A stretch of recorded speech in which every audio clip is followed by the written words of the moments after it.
So it's my great pleasure to close the forum. I think we've spent 48 hours of intensive discussion on a whole series of issues that have demonstrated that cities is where it all happens.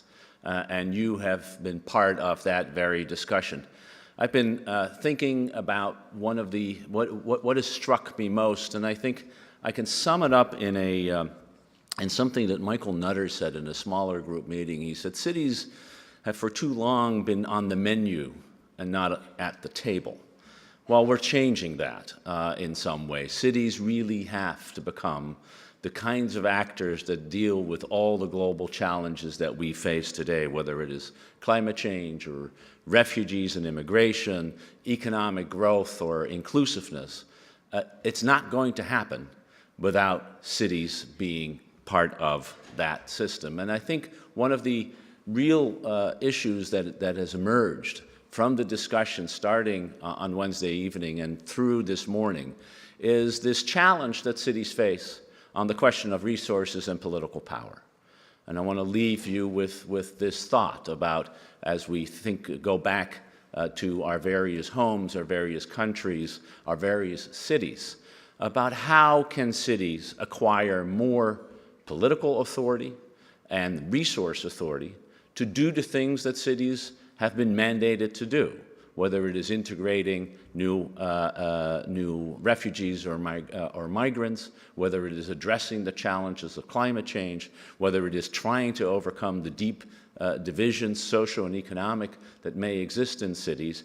How are we going to do this without the political authority and or the financial resources, the taxation resources that for generations, for indeed decades, for centuries has been at this national level rather than at the local level? I think this is one of the big questions that all of us are going to face in every one of our countries, the relationship between what happens at the local level and how local action can be funded locally as well as have the authority to do so, while maintaining a system where states are still playing a big role. For me, that is one of the big takeaways from the discussion that we've had here over the past few days. I want to thank, first of all, the 50 or so speakers who joined us in the various panels, the city leaders who came and exchanged ideas and provided new insights on what is happening. For all of you to come to Chicago, I want to thank you so much for making this yet another success. Of course, I want to thank our great partner, the Financial Times, for not only bringing their journalists and the great moderation that each and every one of them have been able to do, but also to be a global newspaper that addresses these big global issues while continuing to focus on what cities can and cannot contribute to this. As I said at the outset when we started here on Wednesday night, we cannot do any of what we do here each and every day without the very generous support from our lead sponsors, AbbVie and UL. Of course, also, we are extremely grateful to our supporting sponsors, Grant Thornton, Hyatt Hotels Foundation, Motorola Solutions, United Airlines, and USG Corporation. Thanks as well to our foundation sponsor and supporter, the Robert R. McCormick Foundation, and to our international and civic partners around the city and around the world who provide and continue to provide us with intellectual and other stimulating ideas and content.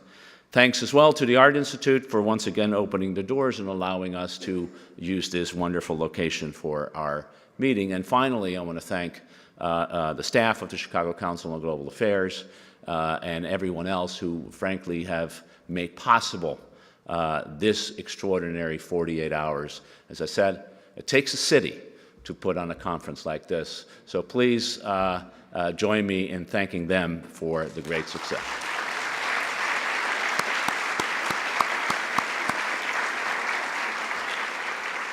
And with that, one more last opportunity for networking. Lunch is served in the stock room. And if you look around in the stock room, just think about what data has done. When you look at your stock prices here on your phone, it's rather different than the boards that you see in the stock room, where we used to be able to write the prices down. That's how the world is changing, and cities are the ones that are driving it. Thanks very much, and see you next year, June 6, 2018.